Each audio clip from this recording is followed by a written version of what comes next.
Passionné de vol et de course au large, bonjour.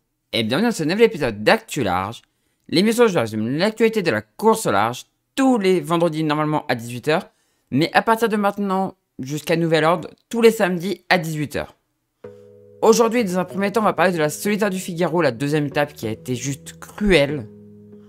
Ensuite, on va parler de la Clipper Wound the World qui est partie et la première étape est terminée, alors que les premiers bateaux ne sont pas encore arrivés au port, mais je vais vous en parler.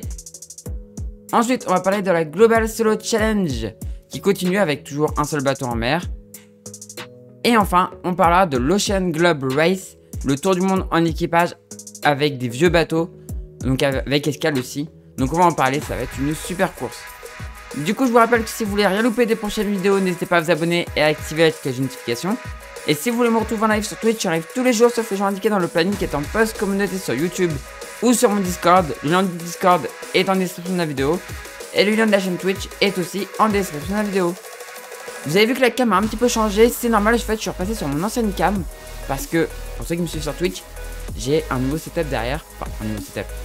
Une nouvelle zone de stream pour les streams de sim racing. Donc j'ai un baquet, tout ça. Et donc il me faut une webcam. Et donc j'ai pris la belle webcam pour l'autre côté pour avoir un plan un peu plus proche. Et j'ai repris celle-là, parce qu'en plus je trouve celle-là en vrai plutôt pas mal pour qu'on voit bien le décor. Donc je suis repassé sur celle-là. J'espère que ça vous plaît quand même. Du coup on commence tout de suite avec la Solitaire du Figaro. On commence cette actu large par la Solitaire du Figaro. Et je vais pas vous cacher que c'est pas un plaisir de revoir cette étape. Ça fait mal au cœur. Mais on va quand même l'analyser cette étape parce que ça a été intéressant. Il y a eu des coups stratégiques. Il y a des trucs que j'ai pas compris, clairement. Et c'est... Ouais, ça fait encore mal. Ça fait encore mal. Et on va d'ailleurs se mettre... Voilà. J'ai les images de l'arrivée. Voilà. On va regarder du coup le départ. Un départ un petit peu moyen. Et là, directement, des coups stratégiques qui se font. Départ à la côte. Alors, il y en a qui partent à la côte, d'autres qui partent au large. Et là, déjà, j'ai pas compris pourquoi eux. Alors, dedans, il y a Gaston Morvan, Elodie Bonafous, Basile Bourgnon, Charlotte Siven. Pourquoi ils ont été au large? Il y a des... Enfin, là, ok, il n'y a pas beaucoup de vent ici, on est d'accord. Mais pourquoi ils ont été autant au large? Pas beaucoup de vent. Du courant. Le large, c'est pas le meilleur call. J'ai pas compris. Clairement, j'ai pas compris. Alors voilà, on voit les bateaux du coup qui partent. Et notamment Basile Bourgnon qui va très très au large, quoi. J'ai pas compris le call d'aller à la côte. D'aller au large, pardon. Avec du courant comme ça, j'ai pas compris. Et vous allez voir que ce qui devait arriver arriva, quoi. C'est-à-dire que même s'il y avait plus de vent au large, en fait, le simple fait d'avoir été à la côte et d'avoir eu moins de courant avec le courant qu'il y avait, ça a permis de passer. Donc, à ce moment-là, on se dit, bon, voilà, il y a déjà des écarts de zinzin. Cette étape va faire mal. Ouais, mais elle va pas faire mal dans le sens où je m'y attendais, tu vois. On va regarder la suite. Attendez, hop, je vais juste remettre un peu moins vite. Voilà, le passage du coup du sprint intermédiaire remporté par Hugo Dallène. Et du coup, on va voir la remontée jusqu'à l'île de Man. Donc du coup, il y a eu des réductions de parcours. Du coup, oui, il y avait bien eu des pénalités d'ailleurs. J'ai pas parlé, mais il y a eu des pénalités pour plusieurs bateaux. Donc c'est finalement c'est Tom Dolan qui a emporté la première étape. Parce que 30 minutes de pénalité pour le premier. Et Robin est monté sa troisième place parce que Julie Simon qui était troisième a eu des pénalités aussi pour coupure de DST et voilà. Donc il y a eu pas mal de pénalités. Donc le classement avait été bien chamboulé. Là on voit la remontée du coup vers l'île de Man. Alors il n'y a pas eu de passage de l'île de Man. Je m'en doutais un peu. Quand j'avais vu la météo, je m'en doutais. Donc ils sont passés au sud de l'île de Man. Donc ils ont vu l'île de Man. Mais on l'a toujours pas contourné. C'est une malédiction sur la Solitaire du Figaro. On n'arrive pas à passer l'île de Man. Voilà, la remontée. Donc là, on se dit, il y a des écarts de zinzin. Donc, moi en plus, je suis content. Je vois Guillaume à 4000 du leader. Je vois, bon, Il était où bah, je vois Alexis à 3ème position à 3000. Bon, à ce moment-là, je suis un peu content quand même. Hein. J'avoue, je suis assez content. En plus, je vois... Alors, j'aime... Attendez, il est où? Il est où? Voilà, 41 €. Un skipper que j'apprécie beaucoup. Par contre, son sponsor, je peux plus le blairer. Voilà, je le dis honnêtement, son sponsor, je peux plus. Donc du coup, voilà. 41 €, c'est dommage parce que c'est vraiment un skipper que j'apprécie. Mais rien que de voir le logo, ça me rend fou. C'est comme Armel. Hein. Armel, c'est aussi un skipper que j'apprécie, mais voilà. C'est le même sponsor et je peux plus. Ce sponsor, depuis ce qui s'est passé, je peux plus. Il me sort pas les trous de nez, ce sponsor. Donc bon. Passage de la marque, du coup, proche de l'île de Man. Hugo Dallén toujours en tête. Et c'est là qu'il va se passer quelque chose que j'ai... La deuxième chose que j'ai pas compris. Donc voilà, ils partent au large, c'est normal. Parce qu'il y a le DST là et tout va bien. Mais là, il va se passer un truc. J'ai pas spécialement compris le pourquoi du comment. J'ai pas compris pourquoi ils avaient fait ça. Donc là, on voit que bah, ça descend. À ce moment-là, Guillaume est 3ème. Tout se passe bien.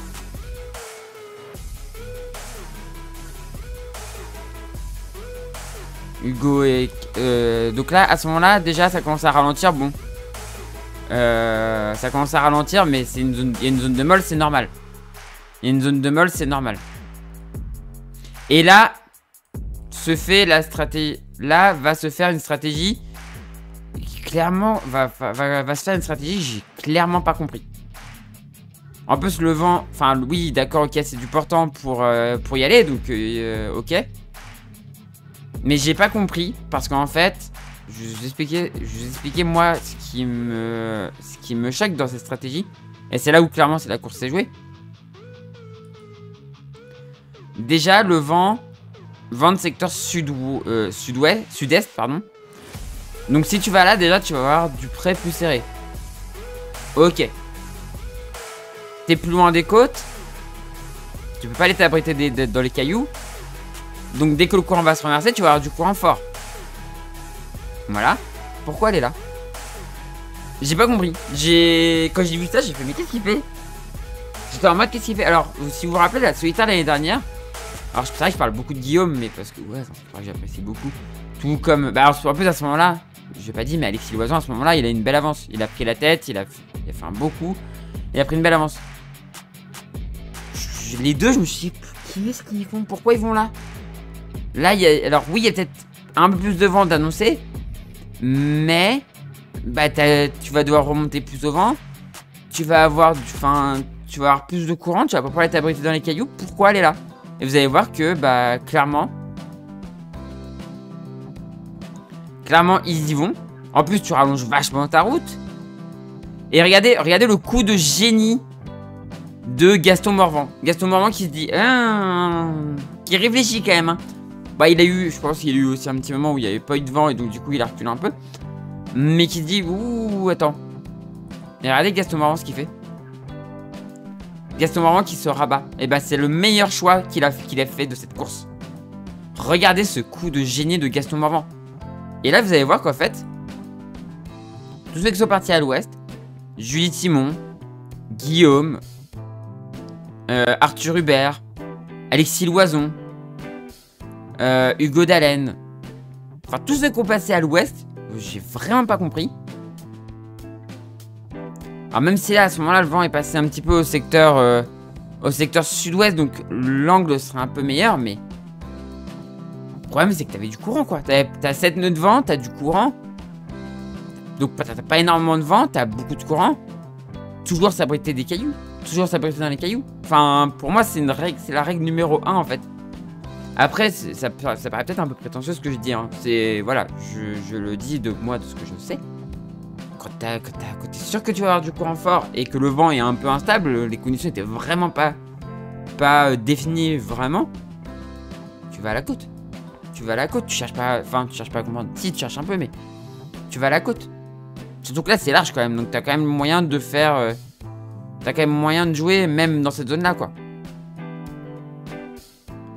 Et là, vous allez voir que, bah, en fait, à lutter contre le courant et machin, bah, voilà. Ça passe à l'est. Ça passe à l'est. Là, ils sont en train de remonter parce que le vent, du coup, est au sud-est. Donc, bah, va remonter le courant. Va remonter le vent comme ça. Avec le courant. Eux, ils commencent à avoir un vent qui se débride. Non, mais en fait, voilà, c'est... Voilà, j'ai pas compris. Franchement, j'ai pas compris. J'ai pas compris le call. Et à ce moment-là, on se dit, bon, ils reviennent quand même. Bon, peut-être que, tu vois, il n'y a pas un écart de fou furieux, quoi. Ça va. C'est encore jouable. C'est peut-être encore jouable. Tu te dis, il y a 10 000 sur un... Voilà, ça, en plus, ça tamponne fort ici. Mais le problème, c'est que tout le monde a tamponné, en fait. Et donc, on rentre en manche. À ce moment-là, il y a encore un peu de vent, donc ça va. On se dit, ouais, bon, finalement, il va peut-être pas y avoir d'aussi gros écarts que ça, quoi. À ce moment-là, je me dis, peut-être que ça va le faire encore. Peut-être qu'on va perdre un peu, mais possiblement pouvoir revenir. Bah, j'étais très loin du compte. J'étais très loin du compte. On va voir du coup l'arrivée de cette deuxième étape. La bataille, on va se concentrer sur la bataille. On reviendra sur Guillaume après. La bataille en tête entre Basile Bourgnon et Corentin Auro. Basile Bourgnon sur Edenred et Corentin Auro sur vous savez qui. Louis Bérard sur son skipper massif 2022 en 3ème position. Et voilà la bataille. La bataille, et là le vent qui est en train de tomber. Et donc vous voyez tous les bateaux derrière qui commencent à ralentir. Et les premiers qui arrivent à atteindre la ligne. Les deux premiers qui arrivent à atteindre la ligne dans un peu de vent. Juste assez de vent pour finir. Basile qui gère très bien. Et donc Basile qui remporte cette étape devant Corentin Auro et Loïs Bérard. Et la suite c'est ça. Des bateaux qui font, qui font marche arrière parfois. Un cauchemar quoi. Un cauchemar. Des bateaux qui arrivent à passer et d'autres qui ont un peu plus de mal. Voilà, Elodie Bonafos. Des bateaux qui ont passé la nuit devant les côtes à pas arriver à passer la ligne d'arrivée. Regardez Guillaume qui est en grande difficulté avec Alexis Loison derrière. Guillaume qui galère. Et franchement les images de Guillaume à l'arrivée en larmes dans les bras, je crois que c'est sa chérie. En larmes dans les bras de sa chérie, ça m'a brisé le cœur. Ça m'a brisé le cœur. J'étais deg pour lui. Et voilà l'arrivée. Et ça finit par passer. Et donc l'arrivée. Et donc vous voyez encore des bateaux qui étaient encore super loin. Hein. La traversée de la Manche, ça a été une catastrophe. Hein. Ça a été une catastrophe, Ada. Et donc voilà l'arrivée. On va regarder le classement de l'étape. J'ai donné les 3 premiers, mais voilà. Le dernier qui est arrivé, mais hors temps. Hors délai, du coup. Basile Bourgnon en tête, suivi par Corentin Auro. Loïs Bérard, 3ème devant Alexis Thomas, 4ème. Benoît Mariette, 5ème devant Benoît Toudury, 6ème. Gaston Morvan, 7ème devant Robin Marais, 8ème. Victor Lepape, 9ème devant Pierre Daniello, 10ème. Et vous voyez là que Pierre Daniello est arrivé à 22h10 alors que le premier est arrivé à 17h59. Déjà les écarts. 11ème, Romain Richards devant Elodie Bonafous, 12ème. Romain Le Gall, 13ème devant Jules Delpech, 14ème. 15ème place pour Chloé Lebar devant Hugo Dallène, 16ème. Guillaume, 17ème à 8h55 le matin. Alexis Loison juste derrière à 9h04 en 18ème position. Julie Simon 19ème. Tom Delanne 20ème après avoir gagné la première étape. Charlotte Yven 21ème. Pareil, elle était en larmes la pauvre. Maëlle Garnier 22ème devant Philippe Hart 23ème. Nils Palmeric 24ème devant Edouard Golbery 25ème. David Paul, 26ème devant Arthur Hubert, 27ème, 10h48. Regardez les écarts, quoi. Laurent Givry, 28ème devant Ben Basselet, 29ème. Et abandon pour Anthony Quentin qui a pété les plombs et qui a mis le moteur. Et Suzanne Buck et Pierre Coffam arrivés hors temps, malheureusement pour eux. Mais ouais, Anthony Quentin qui a pété les plombs et qui a mis le moteur et qui a dit je rentre, j'en ai marre. Ouais, je pense que les nerfs ont dû être... cette nuit a dû être cauchemardesque. On va regarder du coup le classement général. Le classement général actuellement. Basile Bourgnon en tête, devant Corentin Euro à 8 minutes. Et Luis Berrear. Non, oui, c'est Luis Berrear à 32 minutes en 3ème position. Alexis Thomas 4ème devant Benoît Mariette 5ème à 3h30. Regardez, même le 4ème est à 2h53. C'est une dinguerie. Benoît Tudori 6ème devant Gaston Morvan 7ème. Robin Marais 8ème à 3h46. Belle course de Robin en vrai. Hein. Robin dans le top 10, c'est pas mal. Victor Lepape 9ème devant Romain Richards 10ème. Elodie Bonafous à 4h26 en 11ème position. Pierre Danielo 12ème devant Romain Le Gall 13ème 6h09. Jules Delpech 14ème devant Chloé Lebar 15ème. Guillaume en 16ème position à 14h53. C'est horrible. Hugo Dallène 17ème devant Alexis Loison 18ème à 15h02. Ça me fait mal au cœur. Tom Delanne 19ème après avoir été premier au général, il est à 15h13. Julie Simon 20ème devant Nils Palmeri 21ème. Charlotte Yven 22ème à 15h42. Maël Garnier 23ème devant Philippe Hart à 16h09 en 24ème position. Edouard Goldberry 25ème devant Arthur Hubert 26ème. David Paul 27ème devant Bas Leben 28ème à 22h. Suzanne Boyk 29ème à 1 jour 43 minutes. Plus d'1 jour sur une solitaire du Figaro, c'est énorme.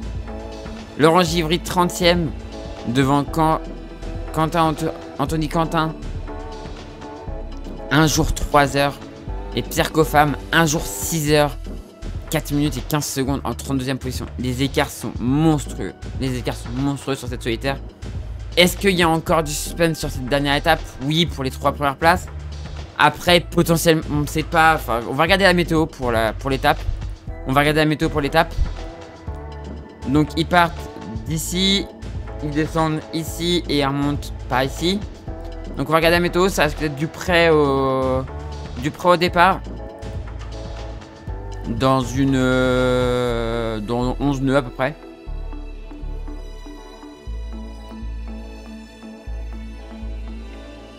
Et on voit que ouais, du près. C'est un peu la même météo. C'est un peu la même météo que le départ de la course autour du monde dont on va parler après. Mais moi, c'est parce que je l'ai déjà enregistré, mais voilà. Donc du près, pas beaucoup de vent pour la descente. Donc peut-être des pièges. Peut-être des gros pièges. Est-ce que ça pourrait donner un gros retournement de situation? Je ne souhaite que ça. Je vais pas vous le cacher, je ne souhaite que ça. Même si j'y crois moyennement. Mais je vais pas vous cacher que je ne souhaite que ça. Un bon gros retournement de situation. Même si 14 heures c'est très dur à reprendre. C'est quasiment impossible. Je vais pas vous cacher que j'ai envoyé un message à Guillaume pour lui souhaiter bon coup, pour lui dire courage et que le mieux serait à venir.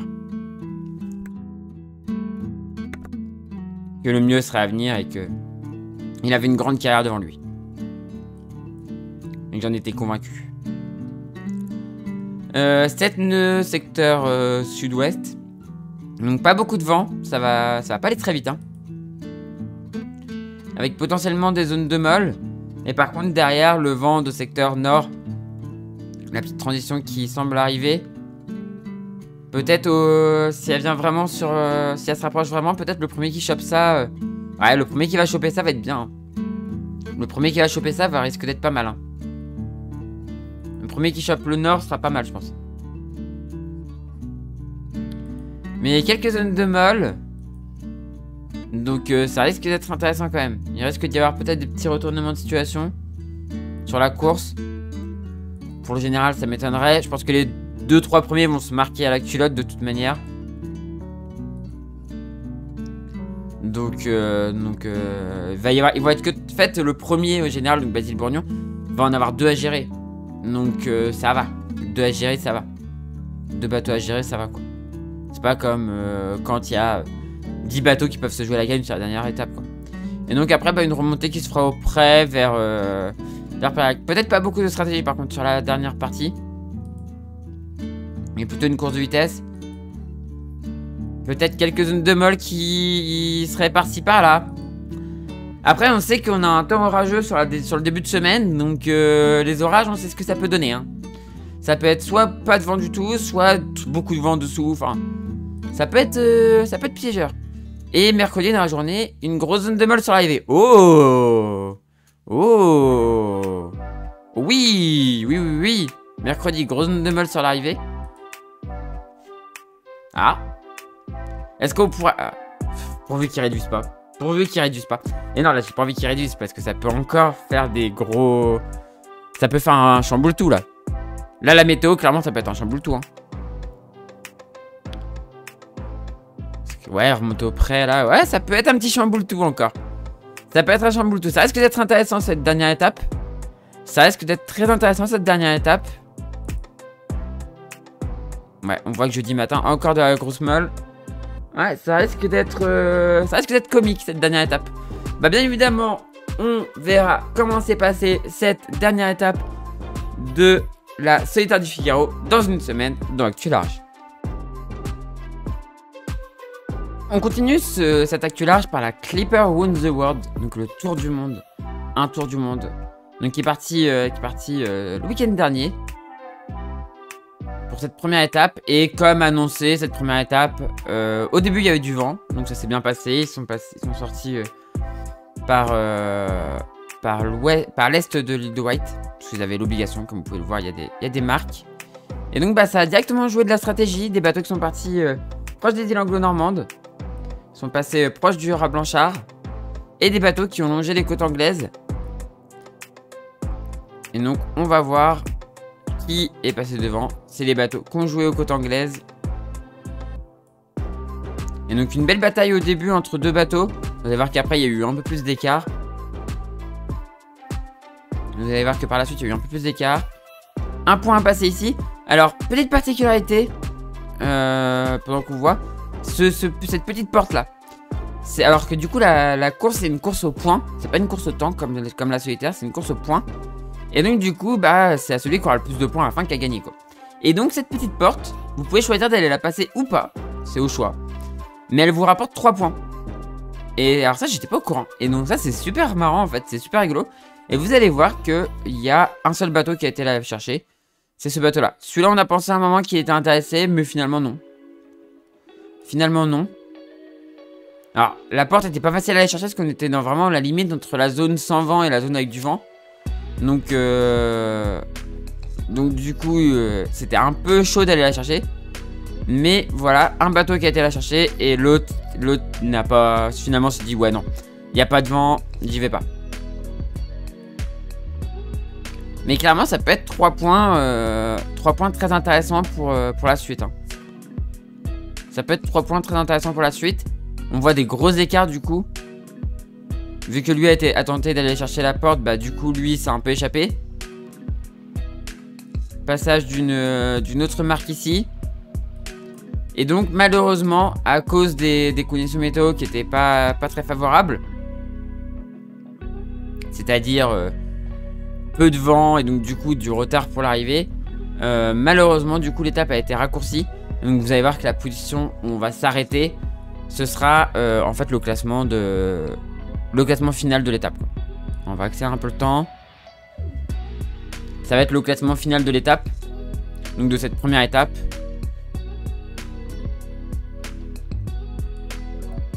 Alors malheureusement on peut regretter que la cartographie de la course soit un peu compliquée à trouver hein. La cartographie elle est un peu compliquée à trouver. Et on voit voilà le vent qui s'évanouit. Petit couloir de vent qui reste. Mais malheureusement ça s'évanouit au fur et à mesure. Et ça rend pas la progression facile. Alors malheureusement il y a un seul bateau qui a passé en fait le sprint. Enfin qui a passé la zone sprint.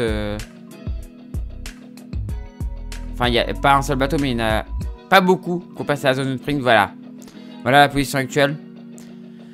Donc, il y a 4 bateaux qui ont passé la zone, qui ont passé le sprint. Donc en fait, ce sprint-là est annulé parce qu'il y a aussi des zones de sprint en fait. Ocean Sprint Start, Ocean Sprint Finish. Donc pareil, ça rapporte des points. De passer en tête, un peu comme le sprint intermédiaire sur la solitaire. Sauf que le sprint intermédiaire sur la solitaire, c'est... Enfin, ouais, les points intermédiaires, entre guillemets. C'est juste une porte sur la solitaire. Là, c'est 2 portes. En fait, vous avez un point de départ, un point d'arrivée. Et le premier qui a passé le start, ça sera pas forcément le premier qui passera le finish, quoi. Donc, c'est encore plus chaud, quoi. Voilà. Mais en tout cas, voilà le classement, du coup, de cette première étape. Puisque les positions ont été données à midi UTC, donc 14h française. Donc, c'est Persévérance qui l'emporte devant Qingdao. Yacht Club Punta del Este 3ème devant Unicef 4ème. PSP Logistique 5ème devant Our Isle and Ocean 6ème.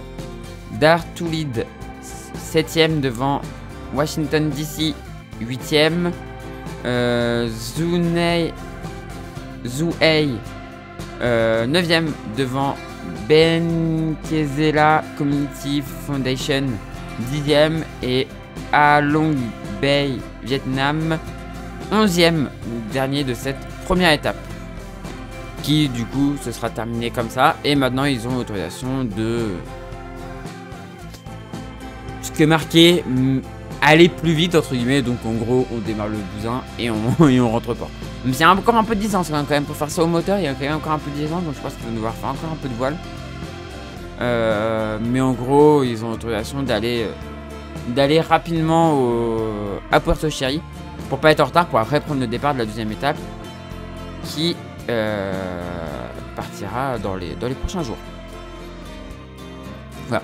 Mais en tout cas c'était plutôt cool comme première étape avec malheureusement de la molle, donc pas d'arrivée, pas de ligne d'arrivée réelle, mais une étape quand même avec quelques batailles, des choix stratégiques, notamment d'aller chercher Scoring Gate pour un bateau. Donc c'est pas mal. Gate, pardon. Scoring Gate. Donc c'est plutôt pas mal. On suivra bien évidemment la deuxième étape de cette Clipper Wound the World d'Actu Large. On continue cette Actu Large par la Global Solo Challenge qui continue. Alors toujours un seul bateau en mer. Il pourrait y avoir d'autres bateaux dans les prochains jours normalement. J'ai regardé, il y a des départs vraiment échelonnés, donc possiblement il peut y avoir des bateaux dans les prochains jours qui partent, donc qui partira à la poursuite du premier, donc qui a passé du coup les îles Canaries et qui actuellement est en train d'arriver au Cap-Vert. Je vais essayer de vous mettre un peu de météo. Voilà. Donc passage au nord des îles, des îles Canaries pour éviter les dévents. C'est bien joué, c'est très bien joué. En fait, on peut essayer de passer entre les îles Canaries, sauf qu'il faut vraiment bien jouer entre les zones de vent. Et du coup, c'est un peu compliqué. Vous pouvez jouer en fait avec les effets Venturi qui passent entre les îles, sauf que derrière, il faut éviter les zones de dévent qu'il y a sous les îles. Donc c'est un peu risqué. Donc là, le mieux, c'est de passer au nord, comme ça, pas gêné quoi. On voit que ça manœuvre tranquillement. Et donc, ça va arriver du coup du côté des îles du Cap-Vert.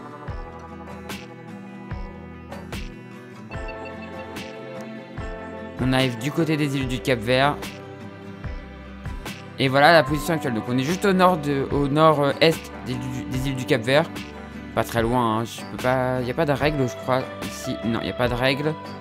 Mais il est plus très loin du coup des îles du Cap-Vert. Il est actuellement à 6 nœuds, donc ça avance bien en vrai. Ça avance plutôt pas mal. 115 000 sur les dernières 24 heures, ça va. C'est plutôt cool pour un bateau comme ça. Et du coup, assez rapidement, après les îles du Cap-Vert, ça va être le début de la gestion du passage du poteau noir. On va regarder un petit peu la météo pour les prochains jours. Alors pour l'instant, avec un bateau, c'est assez facile à vous montrer. Quand il va y avoir plusieurs bateaux qui vont être à différents endroits du monde, ça va vite devenir le bazar, je pense, à suivre cette course. Mais ça va quand même être très intéressant, je pense. Donc on voit qu'il y a une grosse zone de molle juste au-dessus des îles du Cap-Vert, donc il faut aller vers le large. Alors ce passage-là, il semble bon quand on regarde comme ça, mais derrière, c'est... Si tu passes par là, derrière, c'est un cauchemar. Donc faut mieux aller au large. En fait, on a des bulles sans vent qui sont là, mais c'est... Enfin, c'est pas vraiment un poteau noir. En fait, il n'y a pas vraiment de... Au niveau de là où est censé être le poteau noir, donc ici, il n'y a pas grand-chose, quoi. Enfin, il n'y a pas de grosses zones sans vent. Pour l'instant, 10. Donc ça serait demain. Donc on voit que, ouais, passage sous les îles du Cap-Vert, ça va pas être facile. Ça va pas être facile. Il y a peut-être un passage ici, là. Donc peut-être devoir passer entre les îles. Ouais, il y a peut-être un passage entre les îles. Je pense qu'il va falloir passer entre les îles du Cap-Vert. Qui semble être en vrai, son cap, ça semble être ça. Hein. Passer entre les îles du Cap-Vert pour éviter la zone sans vent. Pour éviter les zones sans vent. Ouais, je pense que ça va être ça l'idée. Hein. Alors attention en passant entre les îles, comme pour les îles Canaries, il y a des dévents. Par contre derrière on voit que le 11 septembre, il y a une zone de molle qui se remet. Il y a une grosse zone de molle qui se remet. Là c'est plutôt... Ouais, c'est le poteau noir. Et ouais, le poteau noir semble bien barrer la route. Ouais, ça barre bien la route. Il est assez nord comme le poteau noir. Généralement il est un petit peu plus sud, mais là il est bien nord, il est ici là. Ça barre bien la route, donc il va falloir qu'il plonge en plein dedans et qu'il essaye de couper au plus court. Hein. Là, clairement, je pense qu'il aura pas le choix, c'est d'essayer de couper au plus court. Après, vu que c'est pas à l'ancienne, du coup, il a des données météo à bord, données qui peuvent être assez fiables, donc il y a sûrement moyen de s'en sortir mieux que par exemple sur le tour du monde de l'année dernière, à l'ancienne. Donc il y a sûrement moyen de s'en sortir beaucoup mieux. Et on voit qu'à partir du 14 septembre, ça se réouvre, ça s'ouvre un peu dans l'est. Donc il y a peut-être moyen à partir du 14 septembre de filer. Par contre, il ne faudra pas traîner, je pense, parce que ça risque de se refermer derrière. Et voilà, ça revient directement ici. Donc peut-être se faufiler et passer ici. Possiblement, il pourrait avoir un très bon poteau noir. Ou pas. On voit que là, il y a une... Alors là, c'est ça, un début de tempête tropicale. Alors pour ceux qui ne savent pas où naissent les tempêtes tropicales, elles naissent à cet endroit-là. Les ouragans et tout naissent à cet endroit-là. Et après, en fait, repartent comme ça. Passent ici. Remonte. Là, on en voit une d'ailleurs. Énorme. Et ensuite, ça repart. Et généralement, ça finit en dépression. Qui viennent comme ça. Et soit qui viennent sur nous, soit qui montent vers le nord. Mais là, on en voit une du coup qui naît aux alentours du 13. 13-14. Il y en a une qui naît là. Voilà. Avec la mer, l'océan qui est très chaud. Et du coup, ça permet... aux tempêtes de naître. Donc après, lui, s'il a réussi à choper de l'arrière de la tempête, ça peut potentiellement être pas mal. Pour passer après dans les alizés du sud. Même si on voit que le 16 septembre, en fait, ça reprend... Les vents redeviennent un peu... Les vents redeviennent pas trop mal par là, donc en vrai, ça va. En vrai, ça va, il devrait avoir un poteau nord pas trop embêtant.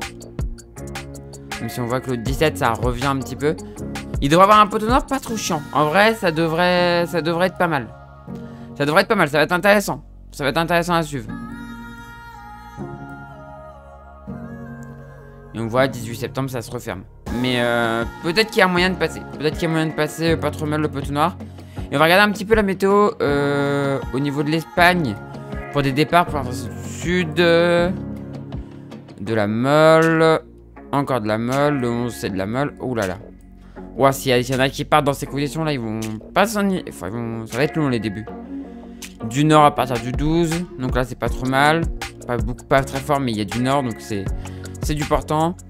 Le 13 septembre, ça devient du portant un peu plus fort. Donc ça, c'est cool.